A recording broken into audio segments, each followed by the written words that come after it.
Hello and welcome to the Student Talk podcast. Today's hosts are me, Majid Idris, and Maxim Marotchaklinova.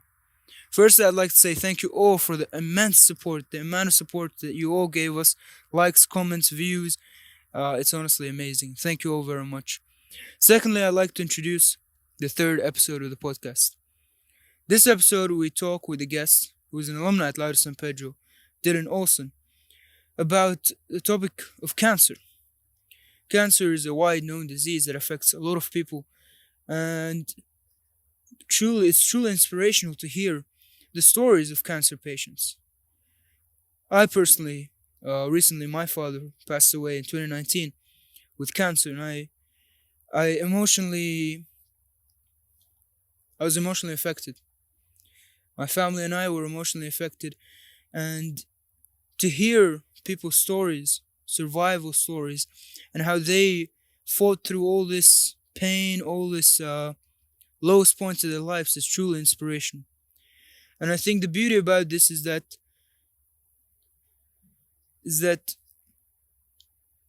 to hear such beautiful words from somebody like this, it really opens your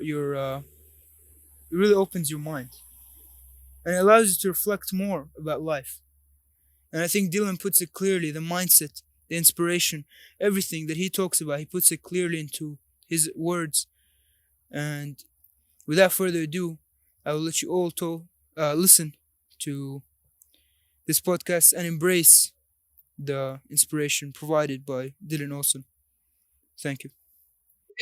Today is a special episode. It's been a while. We haven't recorded an episode. The last one was, I believe, in October.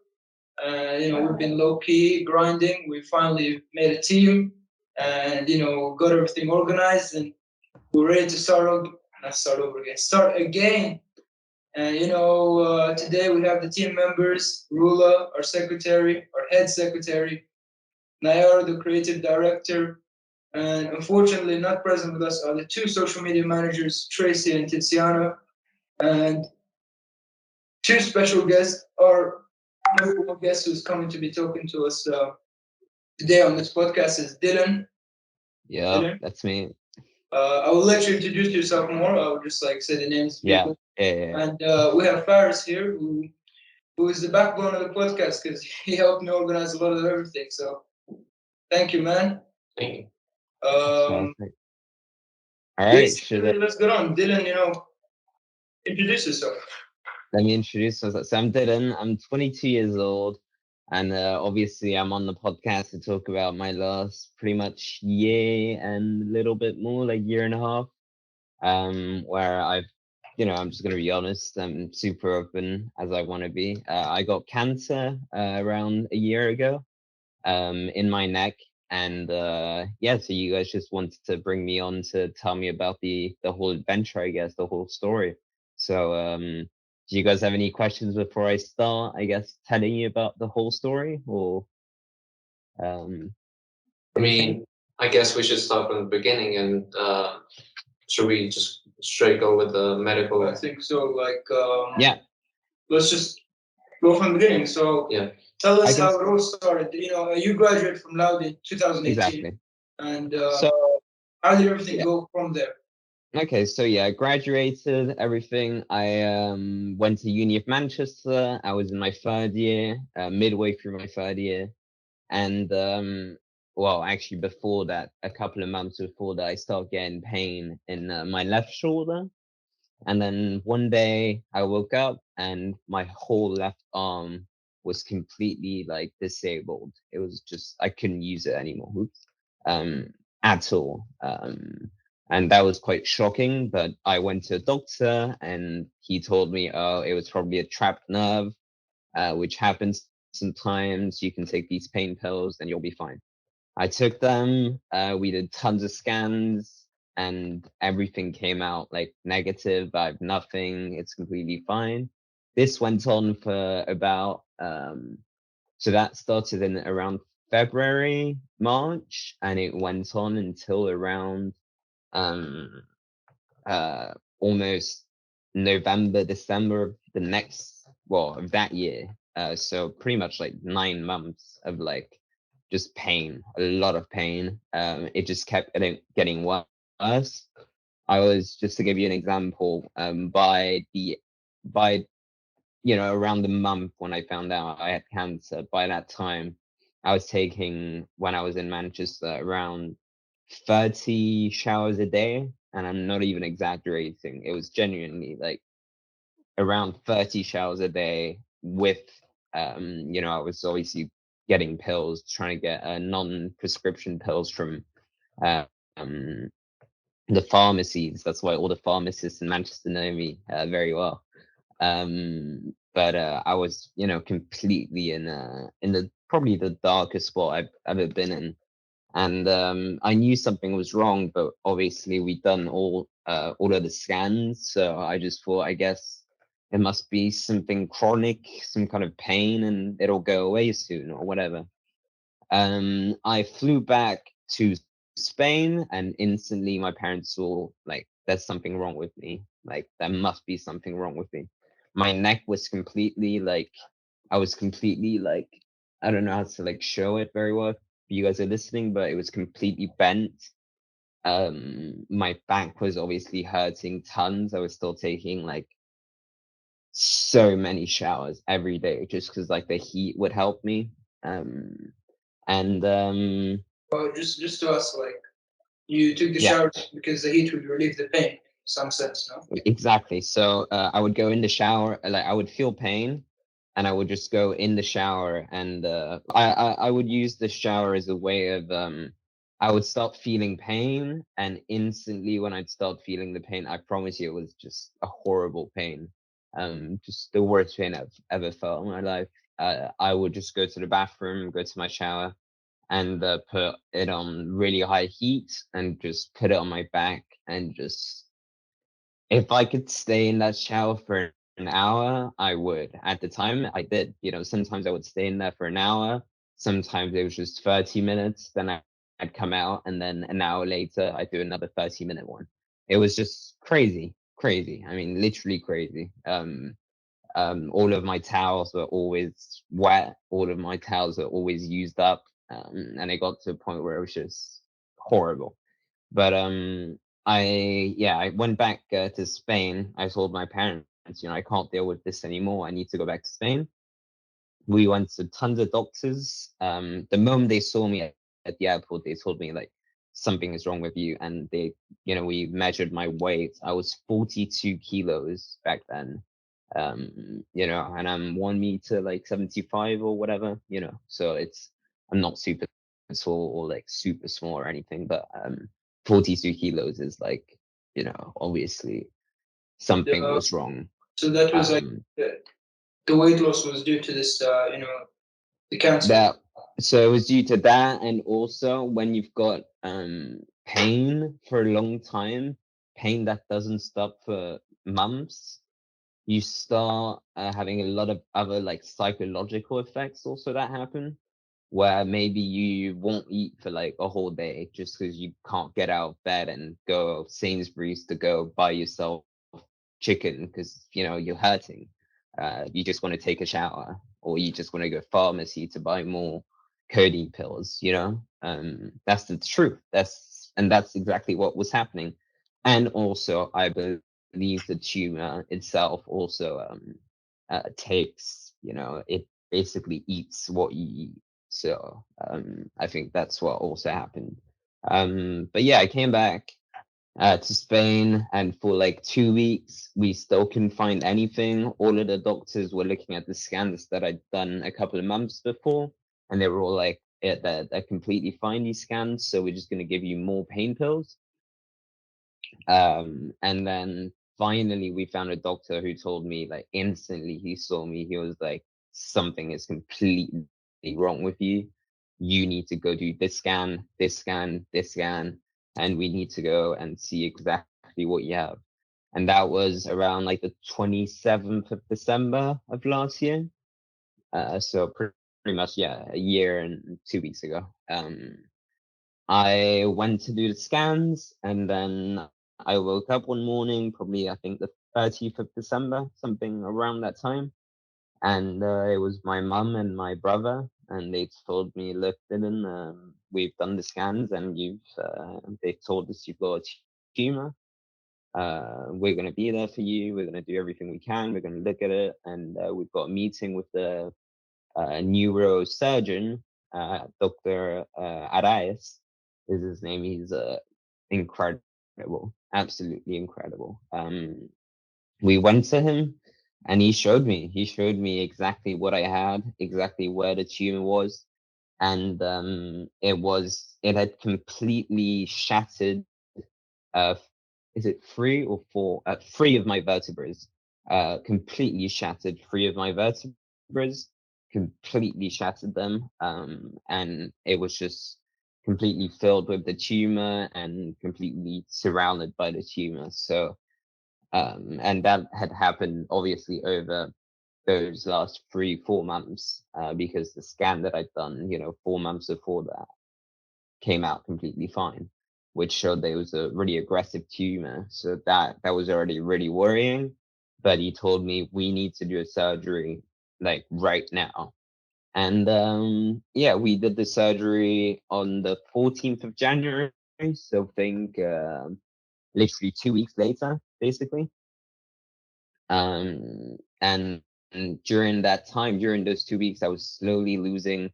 Obviously, I'd already lost all of my left arm, but I was also slowly losing my right arm's just strength. Meanwhile, every single day I was waking up and I was losing just a little bit more, to the point where it got to the point, after a week or two, that I couldn't eat by myself anymore. I had to be spoon fed by like my mum or like my brother or whoever was like next to me at the time. Which was, like psychologically, that was like already, I hadn't even done the surgery and already I was um psychologically, it hurt me a lot. But I don't, to be honest, I don't even remember like the day when they told me about the tumor for the first time. I don't even remember that day. I don't know if it's because of like the shock that I was in, probably, in terms of memory. Like I don't know what it is, but I don't remember at all that day, what I did that day, or like what I did during those 2 weeks, to be honest. Like all I remember is me slowly, kind of degrading and like slowly getting worse and worse. Then we did the surgery. Everything went really well. I left the hospital 3 days after the surgery, which was like a miracle. Most people stay like 2 weeks. But instantly I started feeling pain in my legs. Not pain, but like a lot of pressure. And that's when I started losing movement in my legs as well. We don't really know if it was due to the surgery itself, or if it was due to just the tumor growing more, or like hitting another nerve that was connected to my legs at the time. And that, honestly, that was the hardest part of everything, was losing my legs and losing my arms. I had that for about probably 6 months or more than that, to be honest. Where I couldn't really do anything. I was just in bed literally every single day, in bed. Obviously, some moments like trying to, do stuff, but I was in a wheelchair. I was like, being spoon fed. I couldn't really do much. And this was right after the surgery. I was super happy because I was like, oh, I just came back after 3 days of like the surgery. I feel like confident and stuff. Let me beat it.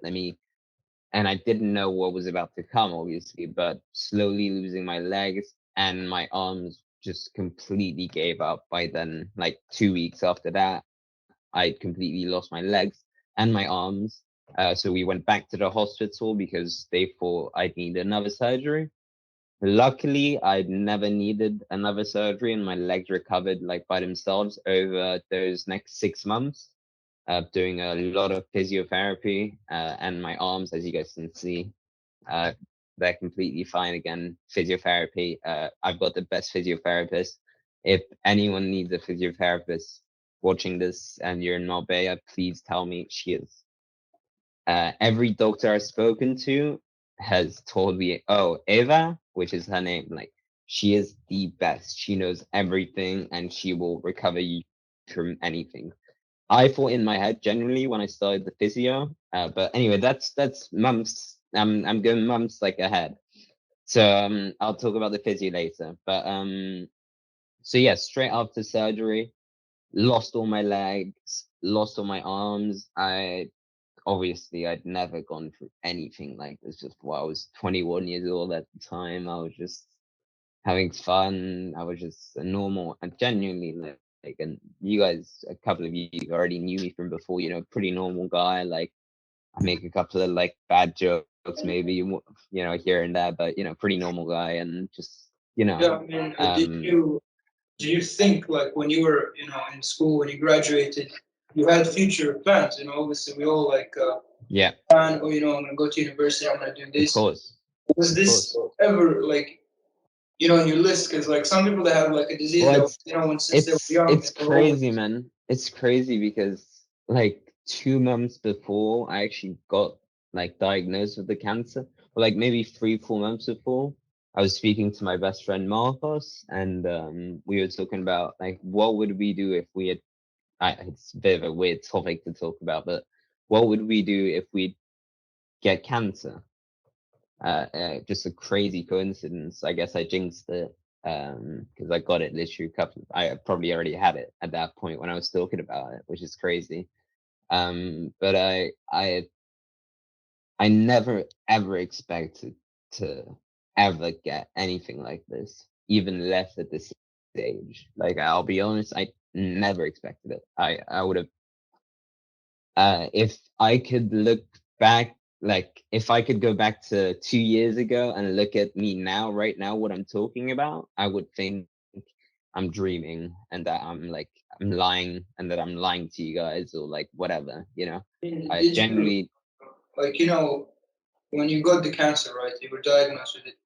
Do you think yeah. you learned something about yourself? You learned something new that you didn't know back when you didn't have the cancer, you know, because obviously you Like have like, when I got diagnosed, you mean?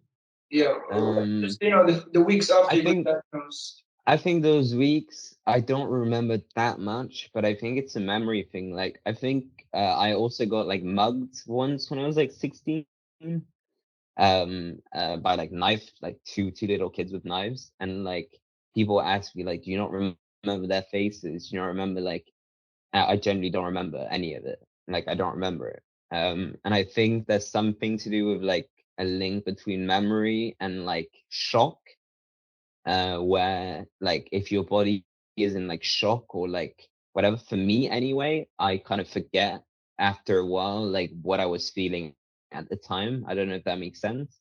But yeah, so I don't really want to say exactly what I was feeling at the time because I don't remember exactly. What I do remember is being quite shocked and feeling really unlucky.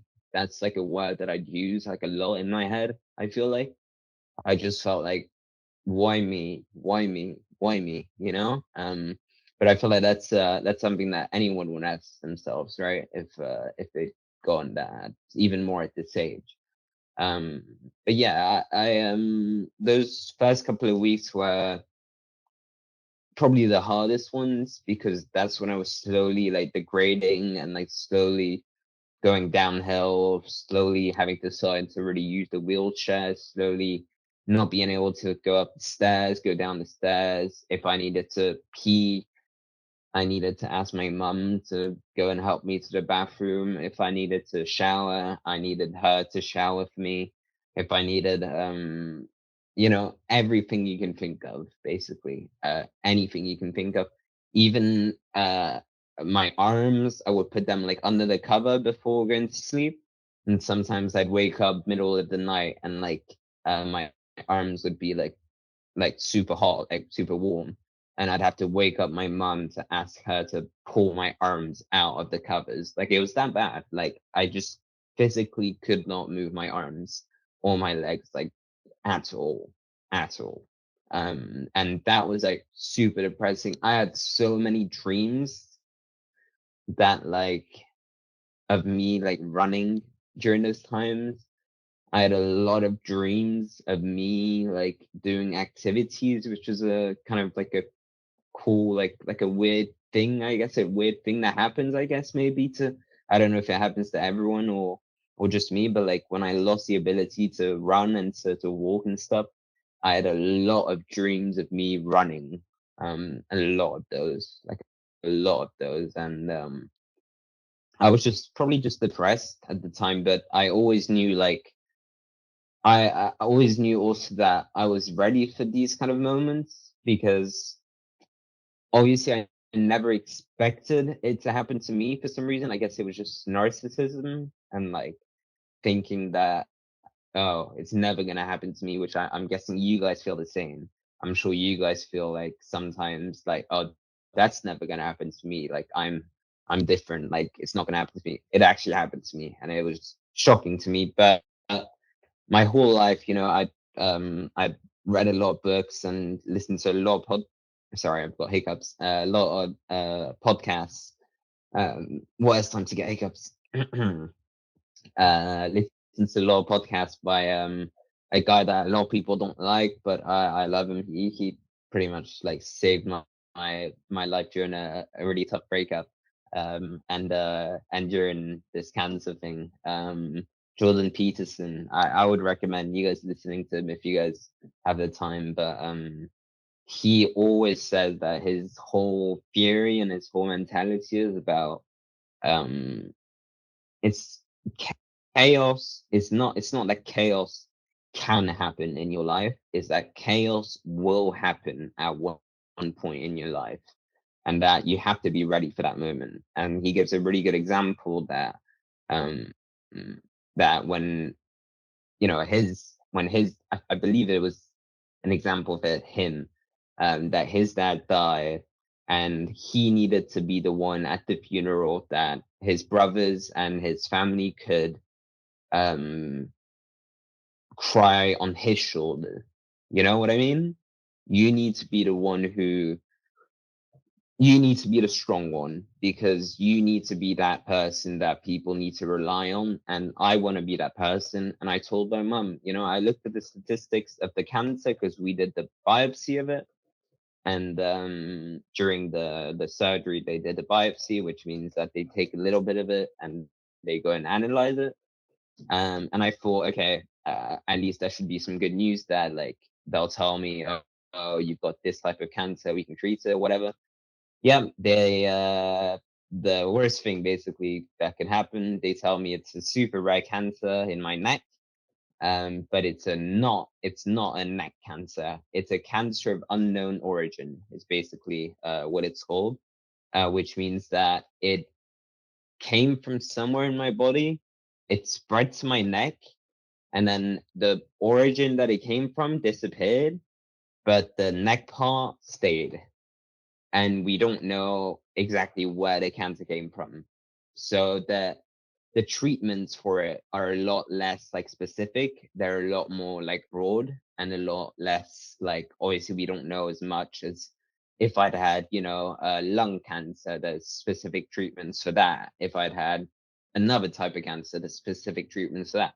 This, they have basically no idea. So they just give you a bomb of everything basically. But first thing I did, okay, again, getting ahead of myself. I got COVID pretty much a month after that, and I'm very like chilled about COVID and stuff. I don't want to mention stuff, but it was pretty bad. Obviously, I was in probably the worst state that I've ever been in my life. So it's understandable why the COVID like affected me so badly. But I was in the hospital for like almost a month, and but yeah, I'd already been in hospital by then for in total already like 2 3 months out of like 4 months, and that was already like really hard because I just wanted to be home and be happy and be with my family and stuff. But my mum was there with me the whole time. Uh, uh, oh no, no worries. And yeah, so that was really hard. That was really hard. But yeah, I went through COVID stuff, got out of it, And once again, I'd done a little bit of progress with like walking and stuff. And then after the COVID, I had to restart all over again because I'd been obviously in that hospital bed for the whole month and I'd lost all my, just muscle atrophy. I'd lost everything again. So I had to restart physio, and that's when I really started physio. And that's when I started seeing that Eva physio who helped me so much. I love her. I literally love her. She literally like is the best. So yeah, we started doing that. The moment we tell me, Sorry yeah. to interrupt. Could you tell us her maybe her full name so People can look her up. yeah, Wow. or at least the She's hospital. gonna hate me because I don't know her last name, but I can 100%. I'll send her a message afterwards, and let you guys know afterwards, and you can put it in like the description or whatever, and 100%, like I'll let you know. But she's Eva from HC Hospital. That's her. Like if you call HC Hospital, that's her. Like, and she's the physio there. So that's her. Yeah, so we started, so they told me the treatment that I was going to do. And this is while I was still in a wheelchair. I couldn't do anything. They told me, we're going to target this tumor with radiotherapy and then chemotherapy. So radiotherapy is basically they just shoot like a laser beam at the area, specifically the area where the tumor is. And it's got tons of radiation and it tries to kill as much of the cells as possible. Basically, I did that for 2 weeks, once a day, and that was fine. The only like side effects was like it was near my like throat, which meant that like for like about a month I could almost not eat because it was like a burning sensation in my throat. So I had to just eat like purees and like just water and like yogurt for basically a month, which is it's just on top of everything else. It's just everything was just every little thing that is like bad when you're in that kind of situation, like just frustrates you even more. I also had after my surgery, I had this big can you guys hear me? I just heard like a weird noise. Yeah, I had this big thing around my neck that I had to keep on 24/7 for 2 months after the surgery. And it basically meant that I had to sleep like just looking up, like upside down. Like, do you guys know what I mean? Just like looking up like that. I couldn't like do it on my side or anything. Just like really annoying things that like just little extras. Obviously, it was like a really annoying thing for my neck. Just little extras that like it might sound stupid, but like when you have to do it for like 2 months, it's like, and you've got the cancer, and your mum is crying every day, and you can't move, and you've got everything adds up, you know what I mean? And it's just psychologically it was hard, but I always told my mum, I looked at the statistics of this cancer. You guys can look at them. You guys can look at them. Look up statistics of cancer of unknown origin, and Yeah, look up look up actually. I know. One sec. Maxim has like the map. The if unknown. you if you want to look it up, yeah. You'll see, man. There's it's it's It's about what is it there? Maxim? 3 to 5%, according to. It's like how common it is. It's how common it is. It is rare, like you said. And, sorry, it's 3 to 5% common. So it's very 35%. no 3 to 5 in between. Okay, I was gonna say 35%. That No, sounds no. like Yeah. 3 to 5%. Yeah, and it's not just about the rarity of the cancer, but also the statistics of the death rate and the survival rate, which was literally talking about in 6 months, 1 month, 1 year, 5 years, and when I looked at stuff like 6 months, and it would say that 60% were surviving after 6 months, and after 1 year, maybe 80%. Does that make sense? Wait, no, only 20% survive after 1 year, or after 5 years, only 5% survive. I always told my mum since the start it could be 0.01%, and I'm gonna beat it. I'm gonna beat that 0.01% no matter what. I promise you that. And we always repeat it now, like as a joke, and like we know that like I know that no matter what will happen to me, that like I will be able to beat these types of cancers, and like I know in my heart that you've gotta have that spirit of no matter how bad it can get, because I didn't just have cancer. I could have just had lung cancer and done chemo, lost my hair, and like gone through it. I had cancer. I also was paralyzed. There's so many other factors. Yeah, Yeah, sorry, tell me.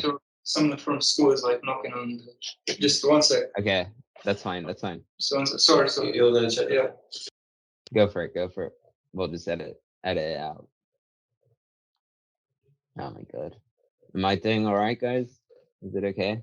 Yeah, man, you're doing really well. You know, Oh, thank you, man. it's just I'm a little bit worried. I'm a little bit.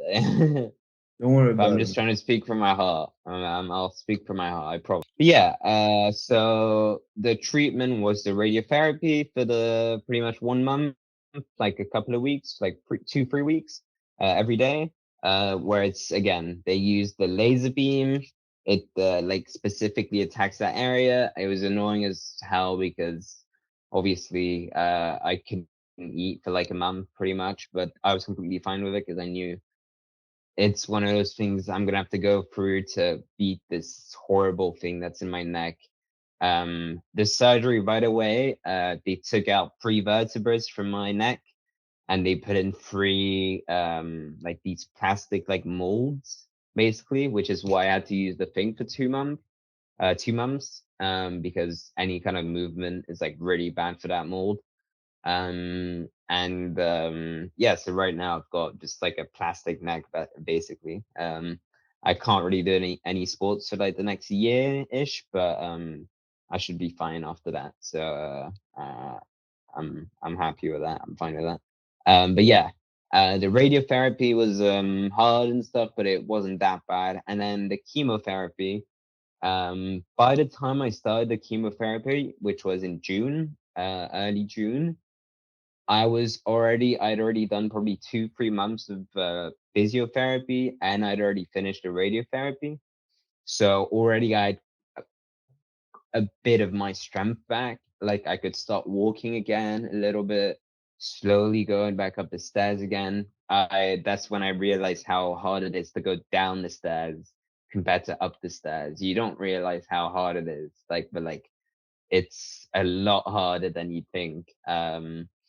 Yeah, the first time I ever went up the stairs, or the first time I ever got out of bed just by myself, I cried of tears. Those are like the types of moments that like you have to to really like appreciate, because it genuinely was at the time like, just life-changing little moments. Yeah, as I was saying, I started the chemo in early June, but by then I was already kind of slowly getting a lot better. Still a tiny bit in a wheelchair, but like mostly I could walk like super slowly, super like carefully and everything. I fell a couple of times, which was like very bad. I shouldn't have fallen and stuff, but like luckily nothing happened. It was all fine. And yeah, the chemo started.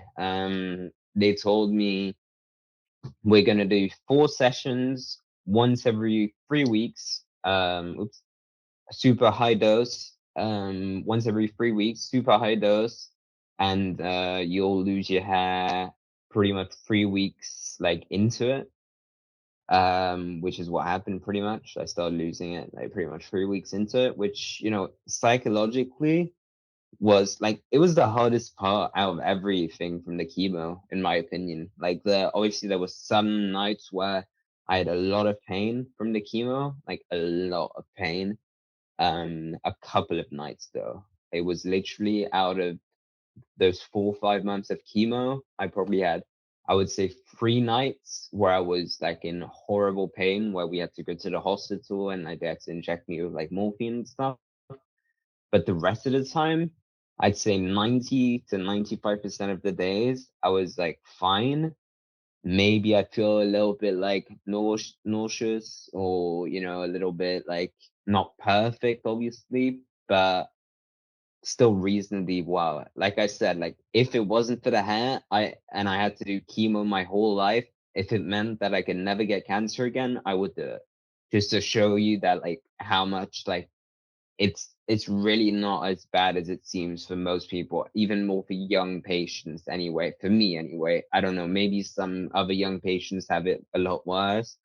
Maybe my body resisted to it a lot better. Like we don't know, there's so many like factors and stuff, but I reacted pretty well to it. And yeah, man, I finished a treatment on the 26th of September of this year.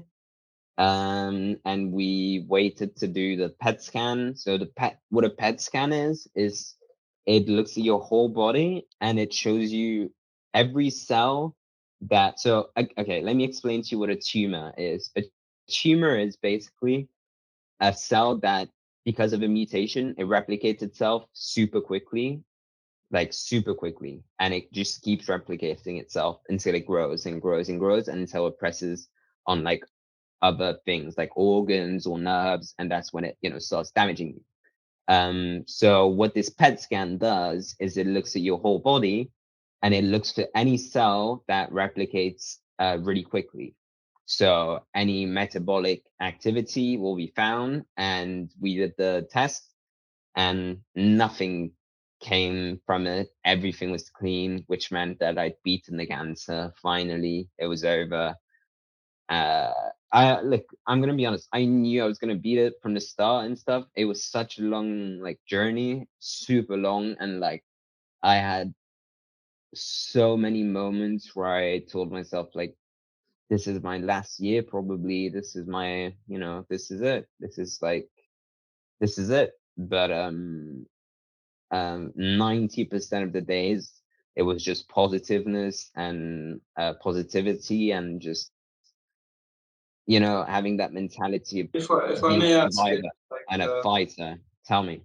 if I may ask, where did you get the positivity from? Like, what was your main source of positivity? What did you, you I told us think about the podcast, but honestly, like personality has a lot to do with it. I do think like a lot of people will react like differently to it, and I've always been someone who's had a quite a strong character and quite a strong like willpower in my mind. Like, so I think that's like, I will be honest, like I think that does matter. So if you're someone who's like not like me, don't expect maybe the same results if it happens. But like I think it's super important. Like it's almost probably the most important thing is to keep like telling yourself you're gonna be the exception. You're gonna be the exception.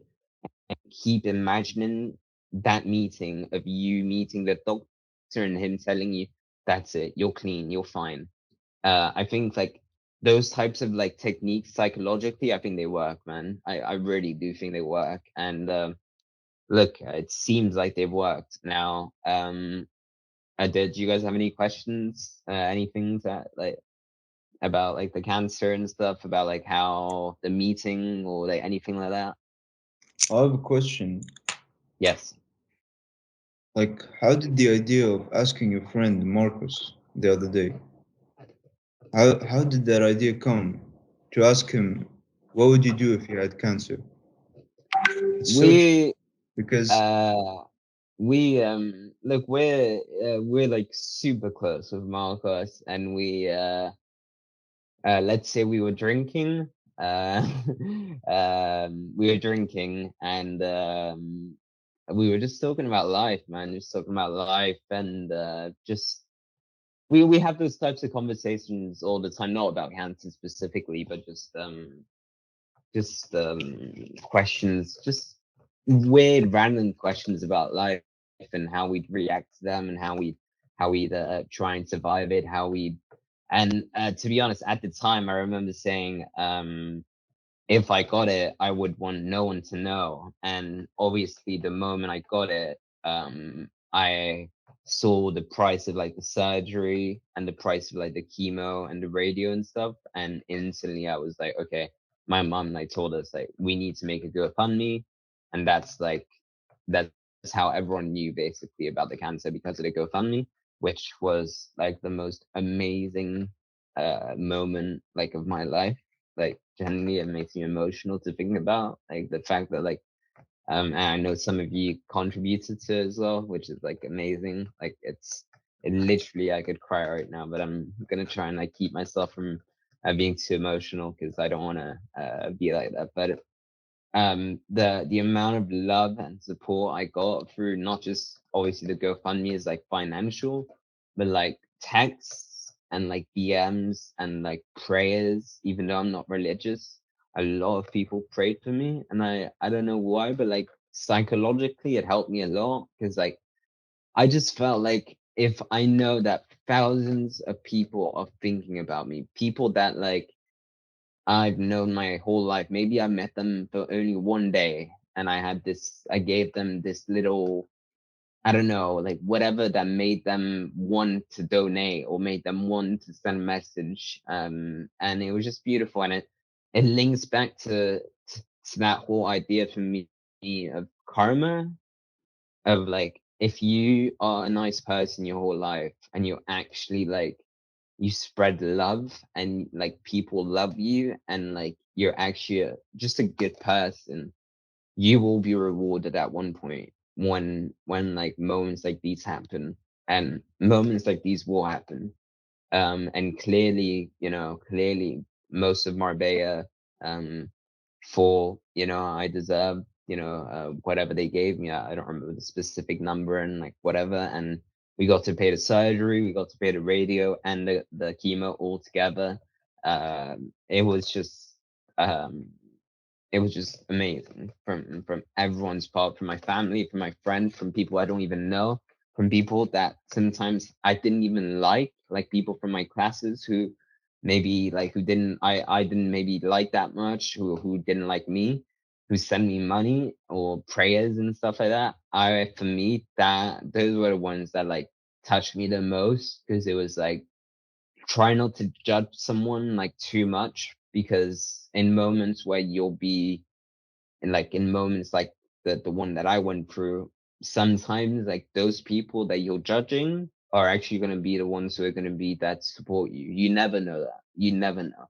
Like I promise you that some people I would have never expected to message me or to whatever, and they did. And so it's changed my perspective on like a lot of things about people, mostly just like humans, and like not judging people too much, and also to that whole idea of karma, of spreading positivity, because it will come back to you one day. Once chaos does happen, it will happen.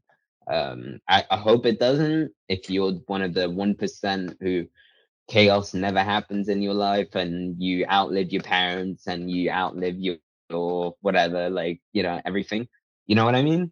Like chaos will happen at one point. And I know Faris, and obviously your brother as well, that you guys lost your dad a couple of years ago, and I met him and I played football with him. And that's why, like, to me, when when you guys messaged me, just in general, for me it felt like you guys had been through something super traumatic, and I feel like you guys can understand a little bit of what I am talking about. And I feel like, I don't know, can you guys can talk about it a little bit, like how do you guys feel about this whole idea of like Yeah, I chaos mean, can happen at any time? And you know it was unexpected. You know what I mean? We were, I think, it was like 2018. My father started like becoming weaker. We thought it was just age. It's not something that was serious. yeah, It was unexpected because at that time you could see he was playing football with you guys, and yeah, yeah, yeah, this yeah. kind of stuff you wouldn't think, okay, well, he's sick or And he anything. was a fighter, he was Yeah, a exactly. military man, you know what I My mean? father, Minor Faris' dad, he was a general in He the was a armed general. forces, and he had a personality like possibly like yours. He was strong, determined. Exactly. He had a strong willpower, and you wouldn't expect somebody like that Yeah. to fall at an instant. You know what I mean? When he fell, it was like we never planned for this. We never even saw it. It is not, I would have It's never thought that he exactly. would I have had fully that. understand you. It's one The of day those after moments where it's like yeah. you could never, if someone had told you that like a year after it happened, you would have literally thought you're lying or you're like, Yeah, it's no, a lot of that people can't be real. were shocked. Of I course, was shocked. we were I was shocked, shocked. and exactly, it was like I'm sure there's different ways to express it, but the word that I can think of is shock, and Yeah. shock was as the factor that caused us to like, it was we don't know what's the next steps now. Let's just sit down, think, And and how did you handle that after he passed away? How did you manage to almost try and I know you'll never get back to normality because it's one of those things I know that can never happen. But like how did you try and get back to some kind of normality? How did you do that? Listen, it was really brave of you to declare that you have cancer to everyone, to publicly say, listen, everyone, I have cancer. Mhm. And the reason why I feel like a lot of people, they wanted to help you because um,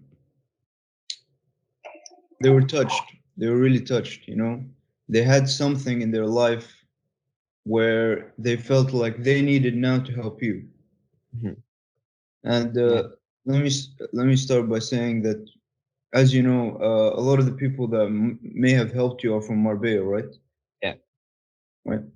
And to the listeners, to the viewers who are watching this, Thank you so much to all of them. I mean, I can't thank you enough for that. I mean, it's I will never be able to pay you guys back for that.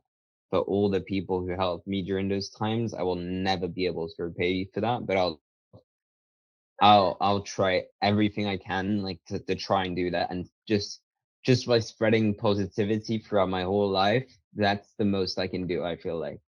And if anything ever happens like that to you guys, I'm there for you. You guys know that. You guys know that. So bro, thank you, man. that's Appreciate it. 100%.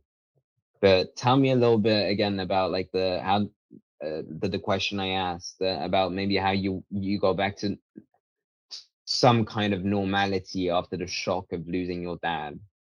Because I can't even imagine. I can't genuinely. I can't even imagine. yeah, it's cancer. It's like you see a person from the being able to stand, being able to run and play football, and being able to speak, right? Yeah, However they want, and then slowly seeing them deteriorate, deteriorate. like step by step going down. Yeah. Was And it this is, something like every day, or was it like every week, or? man, every day, man, every day we had to see how, you know, I don't want to speak about death, bro. Really, I don't want to speak about No, it, no, but no, bro. you, You don't have to speak about anything that you don't want to speak about, bro. That's the main role. That's the I'm main so, role. but I saw it. Me and Majid, we saw it going from step one, step two, like slowly, we were seeing death coming. We were seeing death coming to the door. And we were afraid because we've never seen death. We've Of never course, ever seen anything like this that's before. the thing. That's the thing also for me. That is that I always felt like I never none of my family members have ever really died. None of my friends have ever really died. And then I got this news and I was like, wait a minute, like, are you crazy? What the hell just happened? Like, what, like, is this for real? Like, me?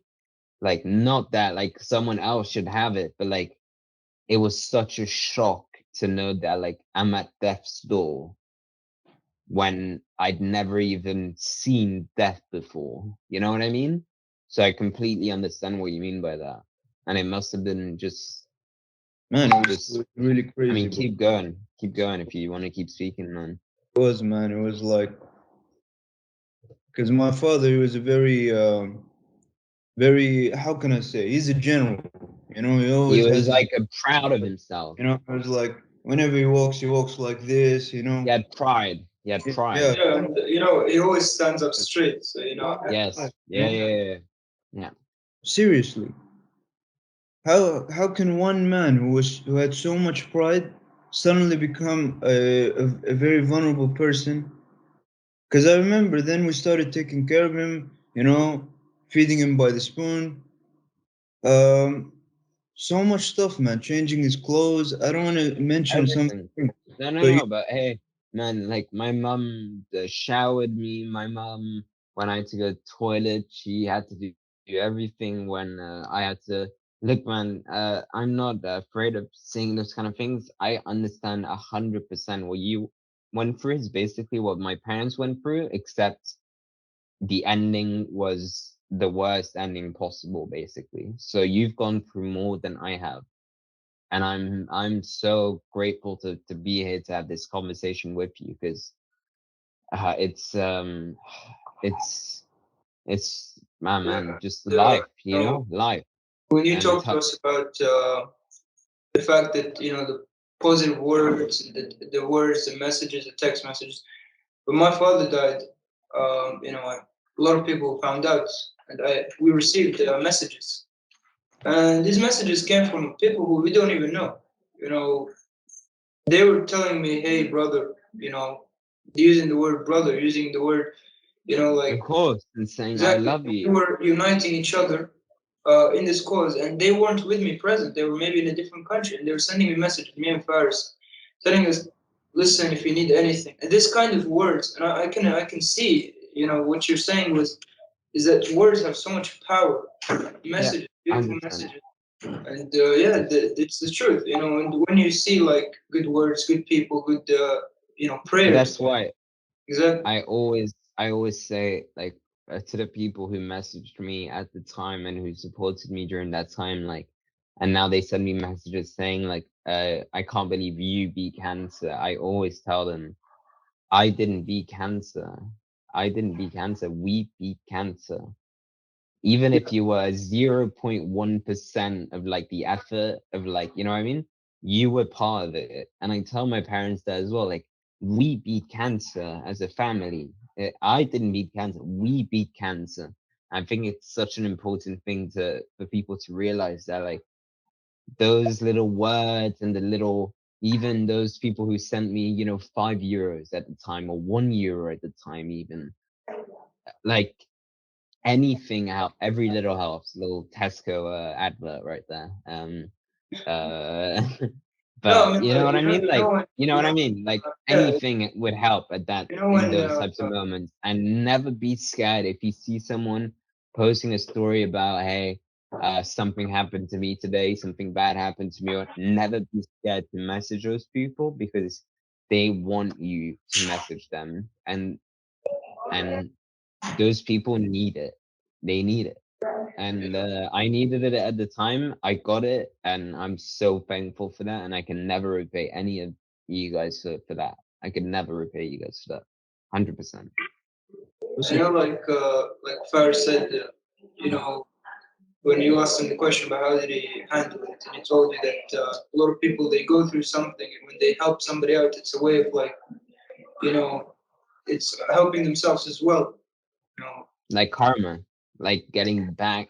yeah, it's like I'm saying, hey, I also have a problem. My problem was this, and the only thing I can do now, because me and Faris we cannot help my father, but what we can do, You cannot what? Sorry? we can't help my father's. May he rest in peace. May you rest in But we peace. can help other people who suffered from this kind of situation. And I'm sure Exactly. everyone has suffered a problem. Exactly. It may not be Exactly. cancer. It may be, the smallest of problems, because small problems are also, you have to be considerable about it. And a lot of people, when they help somebody else, it's a way of like giving back, saying Huh. that, look, I have a problem and I'm going to, like help people and do my best to spread positivity. It was an 100%. important factor of getting. It's like caring for 100%. people helps you care for yourself at the same time. Yeah. No, I couldn't agree with you more with that. I could not agree with you more. And now, obviously, Well, you heard the news. I told you specifically, but obviously I've got my hair back and everything. But I just got uh, we did another scan because I had shoulder pains again, and like not shoulder pains, but back pains this time. And we did a scan like a week ago, and we got the results back 2 days ago now, or yesterday, or a day and a half ago, whatever. And I've got another cancer. I've got another cancer, and it's in the back. It's in my back. It's in my um lumbar area. It's another cancer. And we spoke about the treatments that we're gonna do. I'm about to start it on Friday. I'm starting my new treatment. I'm starting the radiotherapy. Gonna do 2 weeks of that, but also starting the chemotherapy. And that will be only 1 month and a half this time, once a week instead of every 3 weeks. Lower doses, and I probably won't even lose my hair this time. So, and it's an area they told me if I could beat the first one, I can beat this one super easily. And I know you guys won't believe me, but like I've got cancer again. I'm waking up. I'm so positive. I'm smiling all the time. Because I know not only am I gonna beat it, but I'll have beaten cancer twice by the time I'm 22. And also, I want to prove to people that like this is not something you should be scared of, and that like this is something that like I want people to watch this and think, if I ever get it, let me rewatch it again, and this guy will give me the motivation to power it on, because I promise you, I know I'm gonna beat this one, and you guys are gonna see in a couple of months, in 2-3 months, you'll get the news. I'm sure. Check it. Go check my Instagram, Dylan Olsson 99. In 2-3 months after this, and you'll see it. It'll be a message saying, "I beat it," because I know I've beaten it. I know, and This that's the mentality you have to have. That's it. Dylan, you don't owe us anything, by the way. You don't owe us absolutely nothing. We are All you, I with you, man. We have a duty as humans, all of us, to help each other out. You understand me? So we're with you, and we hope to a see you hundred percent, like this very a well. hundred, and bro, this time like I'd rather it not be like spread to like everyone and stuff. Obviously, everyone's gonna listen to the podcast, is gonna know. But like I'm not gonna put it on my story like as much, and so I guess I probably should, because I do want people to see this and to be inspired. So I should, but I don't want to be known as the cancer boy of Marbella, or like that guy. I'm Dylan Olsson. That's who I am. Cancer is a part of me. It was a part of me, and it still is for the next month and a half. But it's just same way that a breakup is a part of me. But that doesn't mean that I'm Dylan, the broken up guy from 4 years ago who's depressed or whatever. It just You know, means as well I'm as Dylan Olsson. Go after on. this, in this podcast, you're not going to be known as the cancer boy, like, that's obviously not your personality, but you're going to be known as a person of courage. Because honestly, listening to your story, listening to what you've gone through, listening to how you passed over all this is telling me that the courage that you have, it's unimaginable. And I think for everybody I listening to know. this, People tell me the that, but like, inspiration that you're gonna get is that, listen, life is not, you don't plan everything in life, but what you can do is exactly. that you can create certain things for yourself to live And you happy. can get ready for the Exactly. moments You can when always, you will have chaos. You can do exactly. your best to get ready for those moments, so that when they happen, and they will happen, you will have a moment in your life where bro, look, when I got heartbroken 4 years ago, like I couldn't eat for 2 weeks. I was vomiting. I was, a heartbreak, anything like that. People will go through, whether it's little chaoses like that, or a chaos where, like you guys, where your dad dies, out of nowhere, or like me, where you get cancer. All of those things, like these are things that you can't do anything about, but you can try and ready yourself for them, because they will happen at one point. You might think they won't, but and unless you're in that 1%, which can be a thing, it can happen. Some people do it, and I hope that everyone listening is in that 1%. I really hope so, and that everyone in this chat is as well. But Just that's the people have to know that you have emphasized, you have literally brought it up, the fact that beautiful words, maybe even a smile, like a smile, not just a word, a smile, is enough to okay. help someone, you know, it's like a treatment for them, you know what I mean? It helps you psychologically. 100%. So if And that's why, people like, can when you're smile walking down more, the street, like, smile to people, man. That's what I exactly, do, bro. because I they don't start know like the street I have people. my headphones on. I love music. I love music. I have my headphones on, man, and I'm just like, I don't care anymore, man. I don't care. I just start singing out loud now. I start rapping out loud while I'm walking down the street. I'm a bit crazy, maybe it's like the drugs I took. Maybe it's that, but No, the I drugs, by think drugs I mean like pills, I obviously, like the pain honestly, pills and stuff. smiling But in the street is one of the most beautiful things because when you're walking down the street, individual X, you don't know him, you don't know what he's going through in his life. He might be yeah, someone who just is going through, a heartbreak. He might be someone who his parents who's have. just, it might be someone who's just won the lottery. It could be, Exactly, but but whoever it it could is, also be someone who just lost his dad. yeah, the fact is that that smile that I'm going to give in the street, he's gonna go home or she's gonna go home and they're gonna be like, you know what, life is actually beautiful because there are people out there What a who are wonderful smiling. world. What a Yeah, wonderful world. And it's not the mentality of the world is cruel. No, the world is beautiful. In fact, it's filled with the greenery. world is It's beautiful. just The that world is people so need to start beautiful. appreciating and Exactly. smiling That's is literally that's the why when most I say underestimated thing. every, keep going, keep going, keep going. I'm just saying that like smiling is the most underestimated thing. People think, 100%, oh, when somebody is in an emotional problem, the first thing I have to do is put on a frown and sit. No, smile. Because when bro. I smile to you, like like 100%. obviously, that my smile is going to be like I'm going to show it to the camera. But when I smile to You guys you, like my smile? Like, but when I smile to you, you're gonna say, well, this man is happy with my presence. This man is there. He's happy to he used see to me have to me. here. Yeah, Yeah, yeah. and that's the truth. We are happy to see you, bro, and that's how we help you, and that's how you help us. Is when you know, tell us, hey, listen, guys, I'm doing my treatment now. I'm getting better. I'm doing this now. You update Oh us on yeah, this. man. You texted me saying you wanted to do a podcast before I got the news of the new cancer, and then I texted you after the them telling me you've got another cancer, and I texted you saying maybe I won't be able to do it. Sorry. And then 30 minutes later, I was literally like, wait, hold up, why did I just say that? Like, I'm so stupid sometimes. Like, this is my opportunity to literally show people that in a month and a half, you can go from having cancer and being supposedly down or negative or whatever. And if you're not like that, if you're positive and you think like the way I'm thinking right now, that in a month and a half, you can be cancer. Yeah. Okay? So that's it. Man, I I wake up remember when every you single texted me day.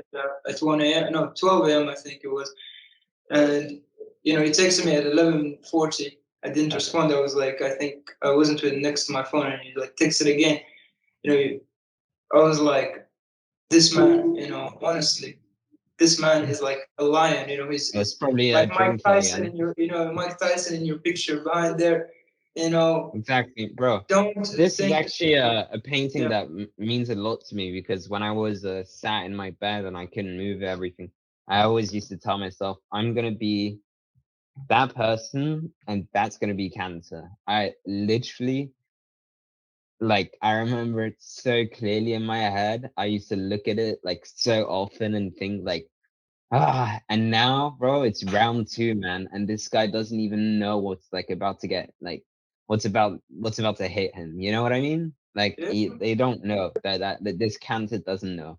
Yeah, So look I at the can't fights. wait to Look beat at it, man. if you just look at the fights of Muhammad Ali, or you look at the matches Yeah, of Cristiano Ronaldo, Messi. Frazier. Yeah, Yeah, yeah, yeah. like not everyone probably watches boxing, but it's a mainstream, it's a football, right? Ronaldo, he is the best, considered the best in the world. It just like Yeah, depends on the opinion, but he is of considered one course. of the best in the world. Yeah. And it's not like he's never lost a match. It's not like he's No, never of had a bad course. day. It's not It about is losing the yeah, battles. It's about winning the war, man. You know? exactly. At the end of the day, you And keep your head up and there's you gonna be so yeah. many days where you're gonna lose battles. There's gonna be days where I'm gonna be upset, where I'm gonna be crying. I still cry, man. I cry whether it's tears of joy or tears of sadness. Mostly right now, tears of happiness, honestly. But I cry every day pretty much, man, and I'm fine with it. I know it's like it might be like too much for some people, whatever. Some people don't cry at all. I know some people like don't cry at all, but I also want the guys. I know a lot of guys don't. We always talk about women's problems and like every. There's a lot of guys who feel like they can't even express themselves in certain ways, or they feel like they can't show that they can cry or show that they have pain and stuff. They have to act tough and look. You can be tough and cry, man. I'm like a good example of that, man. Uh, give me the worst cancer you can. I'm gonna fucking sorry. I'm gonna edit that. I'm gonna beat it and I'm gonna knock it out and I'm gonna be back stronger than ever. That doesn't mean that I'm not gonna cry meanwhile, man. Doesn't mean that I can't Listen, cry. I Doesn't mean I totally can't go agree with and you. hug my mum right now and cry with her. It doesn't mean I can't go and hug my dad and cry with him. You know, that's the beauty of life. You have to every morning I wake up and I tell myself, wow, I can get out of my bed without having to ask anyone. I can I can go and make myself a sandwich without having to ask someone to do it. I can go at 4 a.m. if I want to and do whatever the hell I want. I don't know if you have to edit that as well. Do whatever you want. And it's the best feeling, man. It's the best feeling Oh of yeah, every single day. crying, Every single day. like you said, Dylan, crying, man, it's important. You know, like I personally, I'm a religious and spiritual person. I think for me, Yes. how I define crying, it's not a point of weakness. For me, crying is like purifying your soul because it's It's like like all what? this, Sorry? it's like purifying your soul. You know, all this like burdens, all these problems, everything in your heart. Hmm. If you don't cry and let it out, then you're You going have to be like polluting your heart. And when you like a cry, bomb. Like a exactly, bomb that's when you about to cry, explode and it's yeah. like the you know all this pollution inside your mind, all this like problems, they go down as tears. And we know like water is is the most beautiful thing, and the fact that these problems can go down as water, that's beautiful. I think that's a You know beautiful what way I of mean? seeing it. Of like seeing the Yeah. tears as And like you know how a the way of feeling when removing you're done like with the crying. toxicity of Yeah, like you know the feeling when you're done crying. It's removing like yeah no that's true. I mean like that's this. very poetic of you. Yeah, I you know like the that. I like feeling. You that. know that feeling when you're done crying. You're like you sit there like, you know, like you know what? I'm gonna get up and do something. If you don't cry, trust me, most men are depressed because they don't cry, and that's a fact. And the most happiest men are the ones that cry. I mean Trust me. most people who are depressed are men. Most people who suicide are men. Most people who you know what I mean. Like it's Because of this and idea this that is you not can't show attacking your women, emotion. of course No, it's it's not. But like I'm just saying I want the guys who are listening to also know, like, bro, hey, like, come and speak to me if you need to. I'm always available on Instagram and stuff. You guys know my name, Dylan Olsson. You'll find me.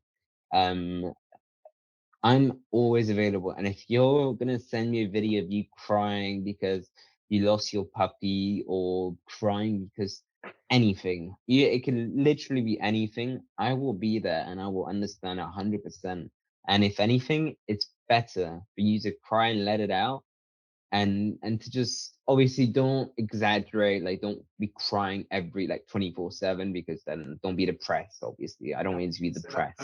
But like don't be afraid to let it out and like I think that's so important. That's super important because you show even to your parents or to the nurses or the doctors if you show them that you're crying and that you tell them that I love you, like it just adds that little extra of like he means it. And yeah, man, like that's no, it. That's it. That's all I've got to say. That's my story, man. That's my I mean it's I haven't finished obviously because I still have a month and a half of the treatment and stuff, but I'll keep you guys updated, and maybe we'll do a podcast once I'm back in better. You guys have any questions? Before anything. Sam, you have a question? Well, it's just I'm just gonna say sorry for my lack of participation because Oh I'm no, just out of words with your story. I'm just moved, and it's you become an inspiration. Just as an I advocate. promise you, this whole inspiration thing, the thing that should be inspiring is the fact that so many people came and helped me in Marbella. That's what's inspiring. And yeah, the mentality and stuff, yeah, can be inspirational, whatever. Like, okay, cool, whatever. But like, what's inspiring is the fact that like we're all together and we all want the best for each other. That's what's beautiful. And that's what like that's why again, every single day when you wake up, realize just how lucky you are. I know you might have lost your dad. I know you might have uh had this, or you lost your dog, or your grandmother, your uncle, or you've got a cancer, or you've got this. It doesn't matter. You've got to wake up every single day and say, hey, look around you. You're still here, right? You're still here. Do you have family around you? If you do, then like just think of every positive that you have in your life, list them down if you can in a notebook, and every single day look at them and realize just how lucky you are. Because people don't realize. People don't realize. And me, when I went to see the doctors who did the surgery on me, this is like a month ago-ish, probably 3 weeks ago, a month ago, he was crying. He looked at me and he said, "Es un milagro. Un milagro nunca es un milagro. It's a miracle because he'd never seen someone recover the way I did from a cancer that was that. I mean, it was really, really. I was at a point where it was like, people were, some of the doctors were talking about palliative care, which is basically like when you give up and you just get treated for the pain, basically. A lot of them talked to me about that, and I told them, no, no, no, no. And a lot of them talked to me about psychologists and like talking to like psychiatrists and stuff, and I always said no.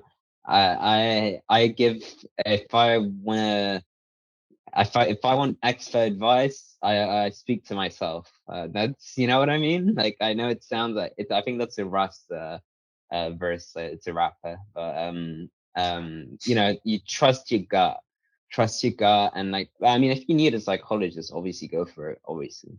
But that's the way that I see it anyway. Like, trust yourself, trust your gut, and never, never, never let go. Never let go.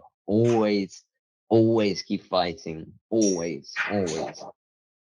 Bro, that's a beautiful piece of advice, man. And you know, this kind of stuff is the stuff we want people to know. This is Yeah.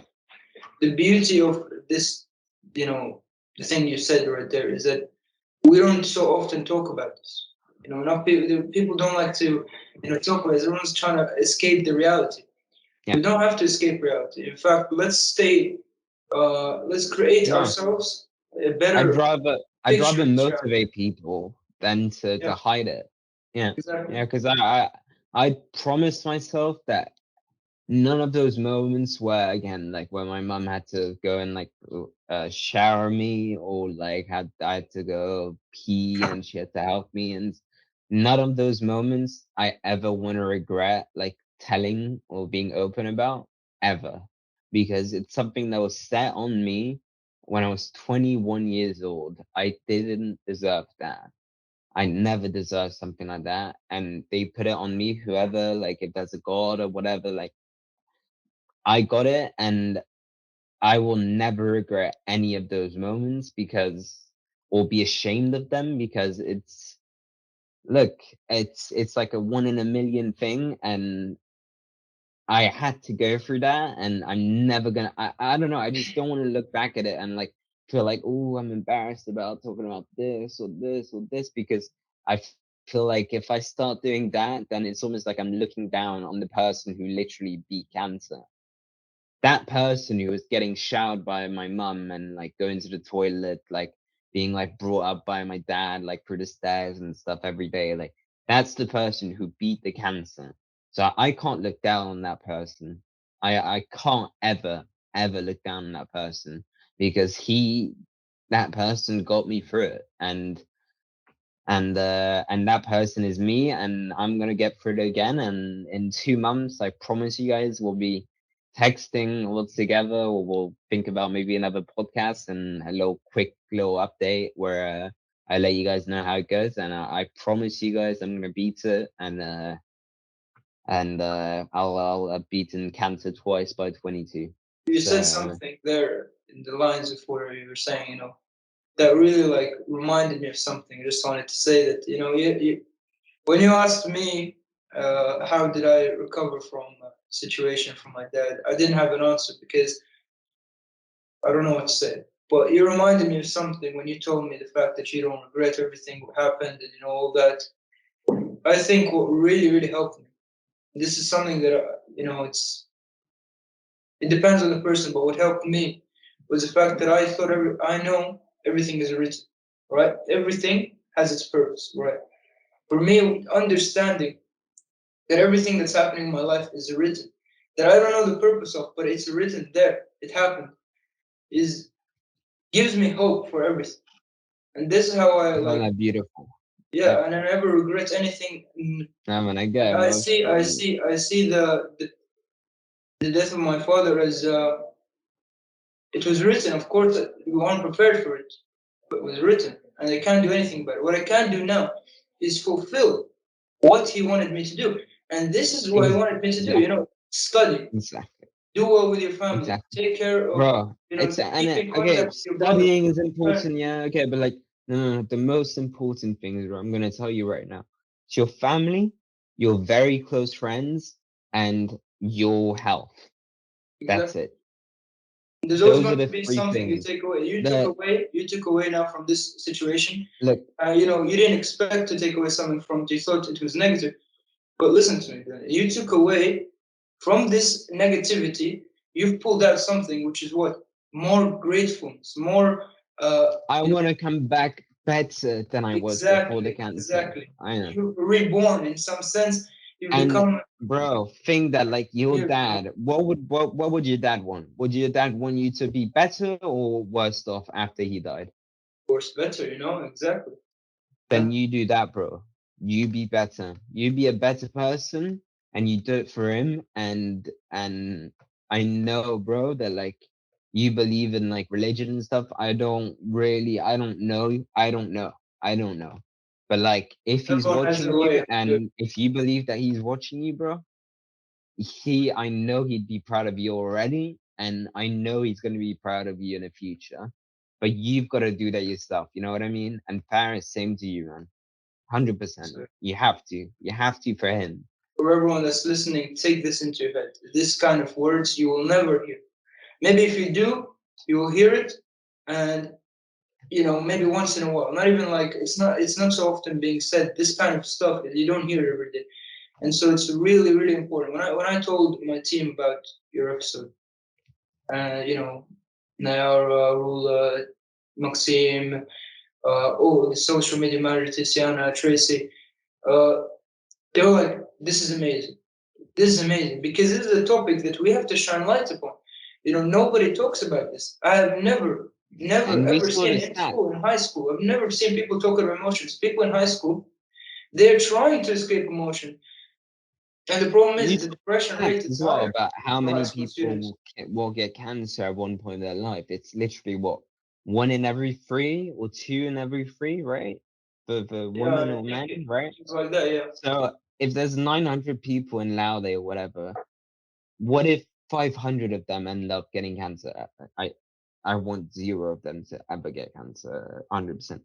But if any of them do, please go back to this video, and I promise you, message me, text me, I'll be there for you 100%.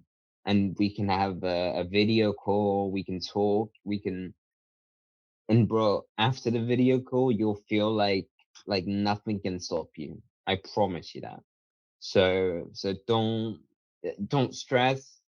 Just yeah, that's all I want to say, man. I'm like speechless. I don't want to get emotional again. Like, that's the main thing. I don't want to get emotional. So, yeah, I always say I'm fine with crying, but like this one time, I'm actually gonna like stop myself from doing it. So, but yeah, do you guys have any other questions, or is that kind of Paris, you it? raised your hand.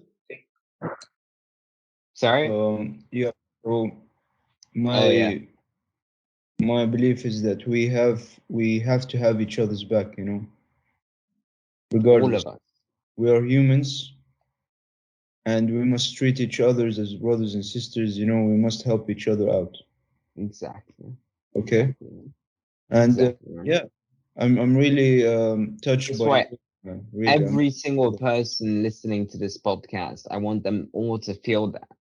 That like you're my brother, you're my sister, I'm here to help, and we all are. And the whole Marbella community, but not just Marbella, the whole world is rooting for you when you're going through these chaotic phases, man.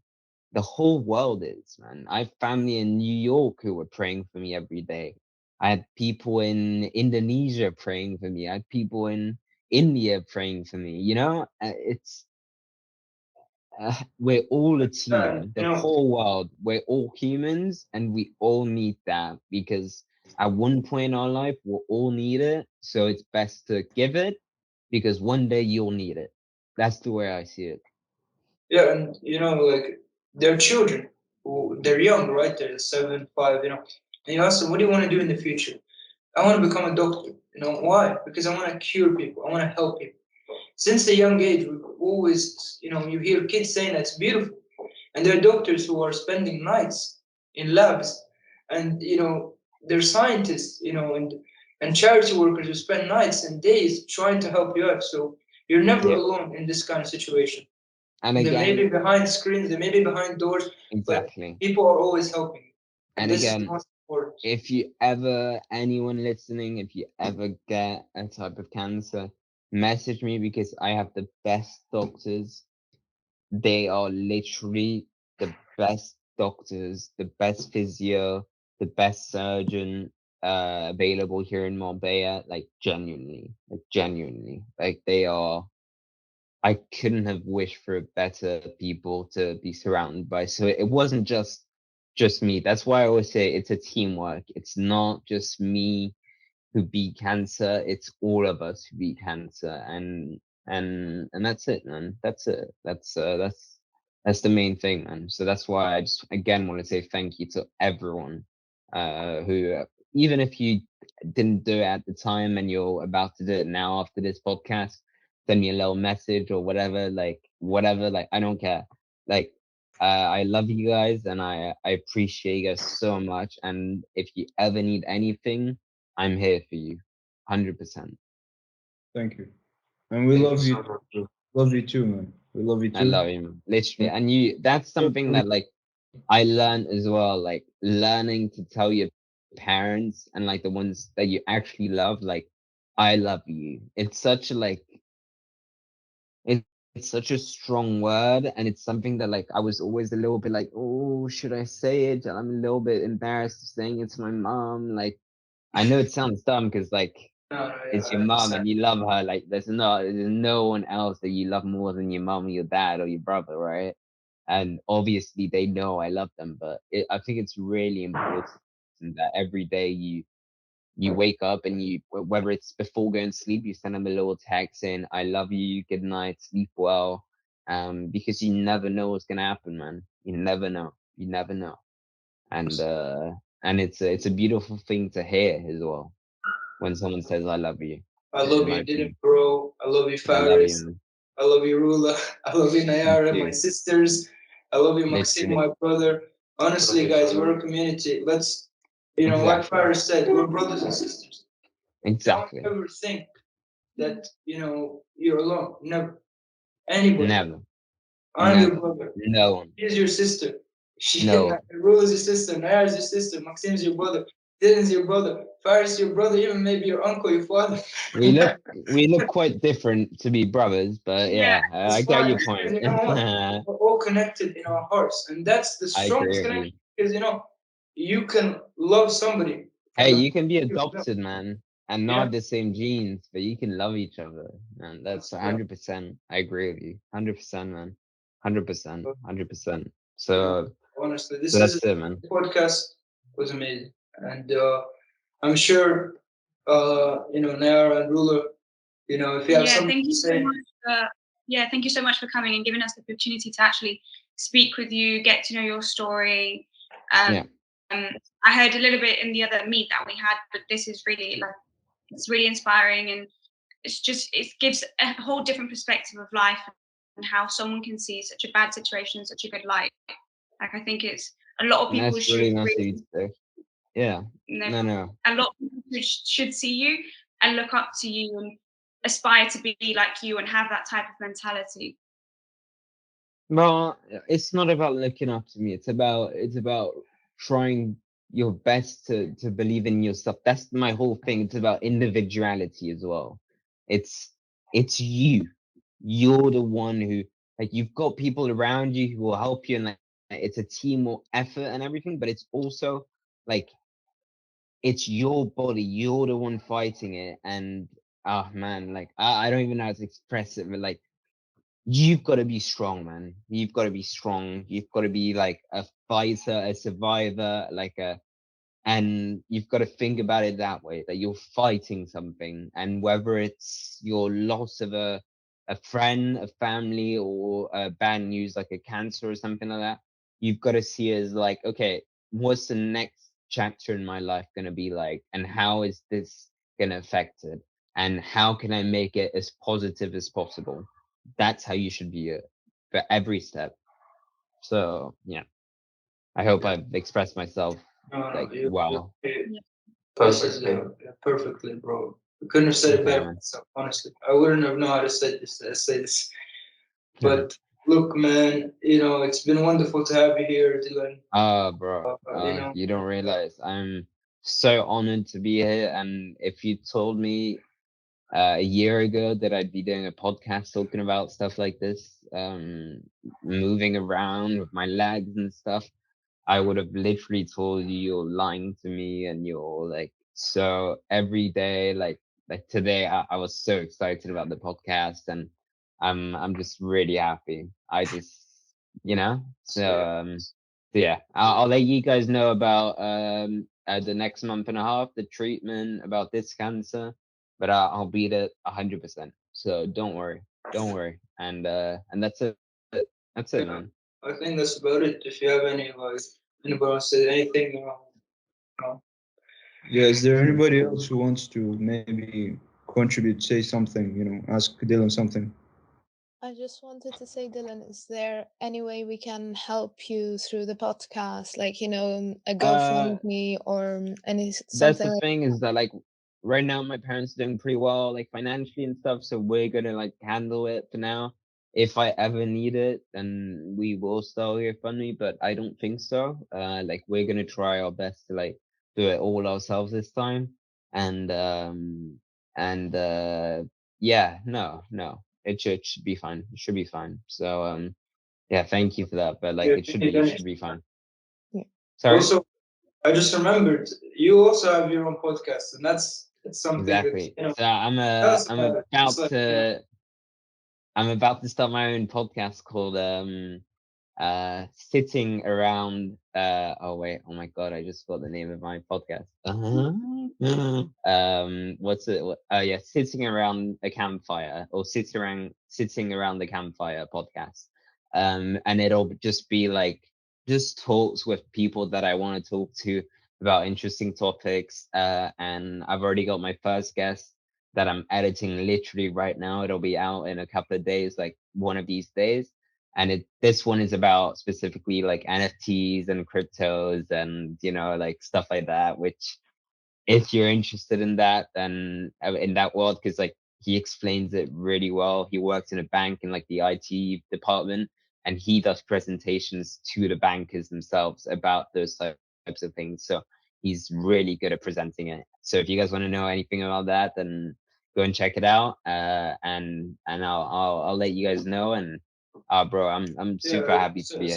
Send me the link or send it to to Yep. one of us. And Exactly. we're gonna put it up on with this podcast. We'll put the link to your podcast on our Instagram. We're going to put your podcast. As much help as you need, even if you want to do like a merger with the do podcast. If you want to do that, that's fine, man. That's fine as well. Talking with another podcast. So that's fine. For now, I think this is all we have to say. And honestly, if you after the treatment, let's do another podcast. After you go over this again, let's do another podcast. 100%, bro. And I'll have beaten it again, and I'll be even happier. I'll be even more positive, probably. And hey, that's life, man. I got it a couple of days ago, and I was a bit scared again, but that's life. And little hearts, I like that. That's life, man. That's life. Chaos will happen at any time, even when you least expect it, and it has again. But I'm ready for it, and I'm gonna beat it 100%. So that's it. Yeah. All right, guys. Is that it? We'll end the podcast here. Everybody, tune in, listen to it. There's gonna be a video coming with it. There's an audio also separated, from the video. I would recommend the video. Just watch my beautiful little hair. Video is good. My chemo hair. There's a mirror behind Dylan showing him as well himself there. Yeah. Little self-portrait of me and Mike. Yeah. Back in the day, or today actually. Oh yeah, back in the 80s. Yeah. And that's about it, everyone. So, all right, man. This has been the podcast. This is a student talk. Thank you all for listening. See you in the next one. And take care. See you guys. Love you guys.